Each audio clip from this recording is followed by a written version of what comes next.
How we doing, everybody? Hope you're all well. Welcome back to the channel. Now, as we know, big pay-per-view on this weekend. 2 title fights. Not 1, 2. Great fights. Alexander the Great and the Korean Zombie. We've got Aljamain Sterling and Petr Yan. 2 fantastic fights.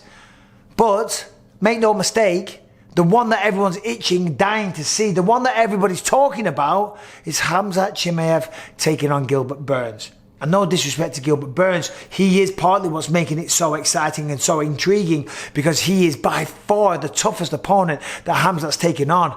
But Khamzat Chimaev is the one that's driving all this traffic. This guy is an absolute megastar, and he's so early into his UFC career. He's had 4 fights in the UFC, dominated all 4 of them, okay? This man is a star. I mean, some people, they have the it factor, you know, and there's just something watchable about them. You just want to see them. So we're going to talk about that because, as I say, all the traffic is driving from Khamzat. I mean, look at him. Look at his Instagram following.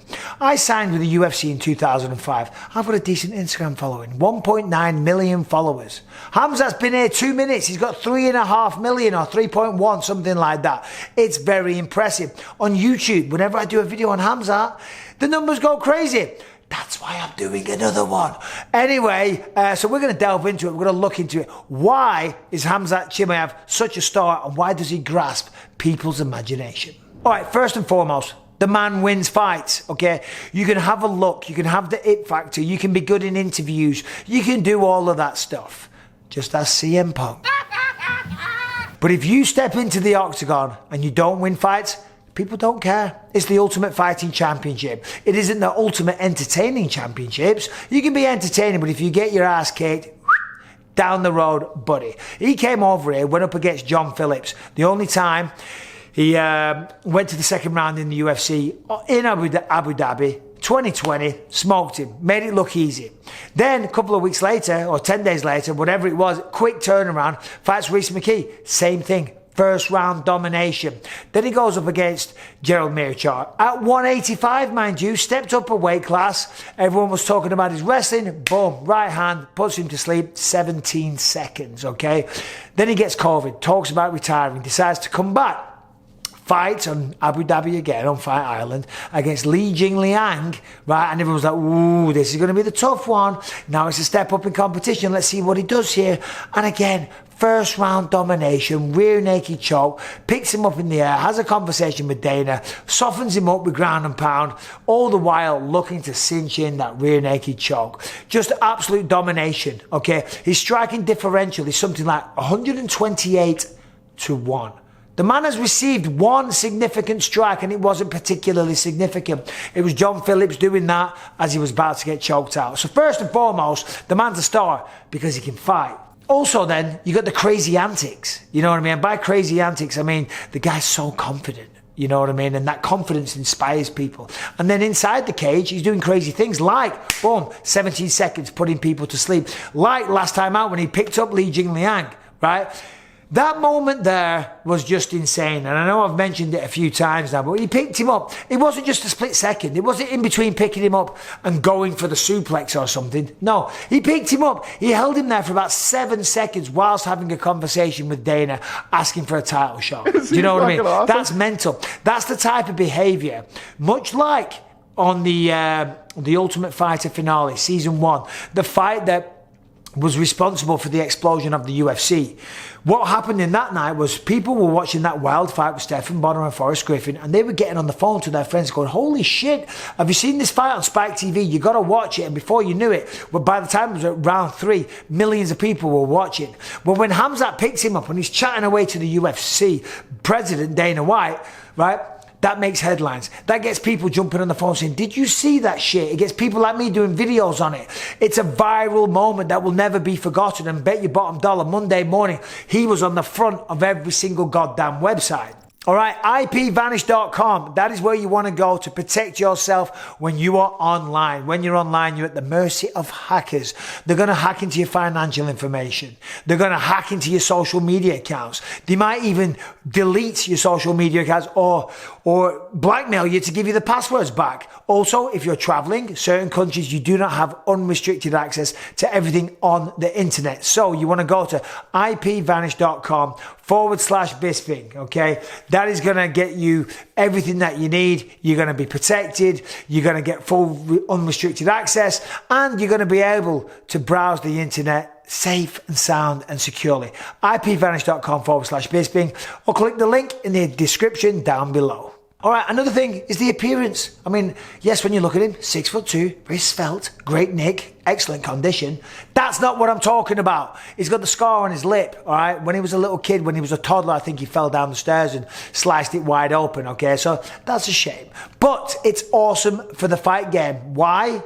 Because he looks like a Bond villain. If I kill everybody, what are you gonna do? You know, and he just does. He looks very sinister. He looks like a man you would not want to mess with. Of course, he is a man that you would not want to mess with. He's 6'2". He's got a 75-inch reach. He's an excellent wrestler and great jiu-jitsu with knockout power. But when you look at him, if there was a few people you were going to pick a fight, you wouldn't pick with him, okay? He is out of a Bond movie, okay? I'm telling you right now. And that, again, it just adds to the allure. It adds to the star power. He's very unique. You know, I don't think we've had a Chechen superstar in the UFC before. You know what I mean? Certainly not one like this, with the attitude, with the brash, with the arrogance, with the ability to back it up, the skill, and of course, that look, as I say, very unique. Another thing, Khamzat is 100% authentic, okay? Listen, a lot of people talk the talk, but they don't like to walk the walk. What I mean by that is, listen, he came to the UFC and yes, brother, I smash everyone, no problem. I'm gonna smash everybody. How many fighters in the MMA division? I'm gonna smash all of them. Right? Okay, that's great. That's all well and good. All right, but he has smashed everyone. And then on top of that, when the UFC have gone to him with big fights, he has said yes.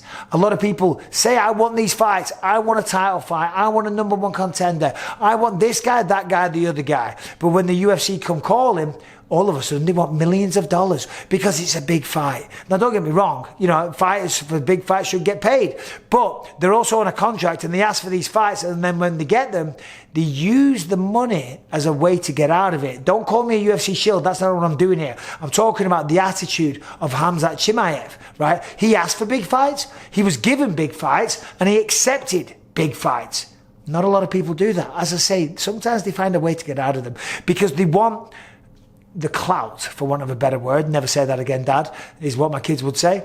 They want the clout. They want to be on the microphone at the press conference saying, yeah, give me everyone. Give me everyone. I'll take them all. But they don't really mean it. Some of them do, some of them don't. So on top of that, he's got the look. He's got the fighting ability. He's got the attitude, you know, and of course he walks the walk. So that's what people want to see because, again, people go, wow, keep an eye on this guy. This guy's fucking legit. Also, this guy, you know, is somebody that you might like to hang out with as well because, yeah, when you see him, he's talking shit, he's disregarding his opponents, he's breaking them down, he's saying, hey, brother, I don't care about this guy, give me the fucking chicken or whatever the fuck it is, right? Yeah, that's the brash side of him. But I know the other side. I've been out to dinner with this guy on a couple of occasions now. You see the bromance, for want of a better word, with himself and Darren Till, right? And you see what the man's made of. He is extremely loyal. Do you know what I mean? And yeah, when you're in the Octagon, you're supposed to be a killer, right? You're supposed to have that attitude. You're supposed to talk the talk and walk the walk, which is what he does. But then when you're not in the Octagon, be a gentleman. And this man is a gentleman. I've been around him. He was the perfect gentleman. He was very nice. Man was a sweetheart. Very, very nice guy. You just don't want to get behind the wheel of a car with him, okay? Because when I sat in that car with him and Darren Till, I shit my pants. Took a couple of years off my life. We know this. We've already been there. So as I say, when you look at Khamzat Chimaev, he is the whole package. #1, he can fight. The man can fight. He's got cardio for days. The output is crazy. He's got no weak areas. He's scary as hell. He talks the talk. He threatens everyone. He's dominated at everyone. He's on 4 fights and they're all finishes various different ways. He's talking to the president. He looks like a Bond villain, okay? And so far, he's undefeated. Why is Khamzat Chimaev a star? Well, I just fucking told you. I mean, come on. This guy really has the ability to be the next Conor McGregor, to be the next Khabib Nurmagomedov. You know, you see a lot of parallels there. Remember, he was talking to Dana when he was picking up the leech. Well, remember, Khabib Nurmagomedov, when he was smashing Michael Johnson, UFC 205 in New York City. He was chatting away to Dana White, Khabib, when he was doing that right then. So there is parallels there. maybe the next coming of the Khabib. And in fact, he even said this week, didn't he? He said, he'll retire when he wins the belt because his mother asked him to do so. Don't do that, Khamzat. Listen, love your mother. Again, I said he's a sweetheart. He's a little mommy's boy. But don't do it, Khamzat. We want to see you fight. Anyway, thank you very much for watching. Subscribe, ring the bell, all that stuff. God bless. Take care.